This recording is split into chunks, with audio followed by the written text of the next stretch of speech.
जी अस्सलाम वालेकुम दोस्तों, आज की वीडियो में हम बात करेंगे रोंडिक सिरप के बारे में, जो कि एबट कंपनी का एक मशहूर कफ सिरप है। इसमें ऐसे अज्जा शामिल हैं जो बलगम को पतला करके बाहर निकालने में मदद देते हैं।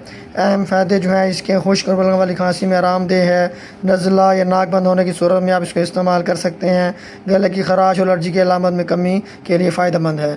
बच्चे और बड़े जो है इसको दोनों इसको इस्तेमाल कर सकते हैं। खुराक हमेशा जो है डॉक्टर के मशवरे से ही इस्तेमाल करें।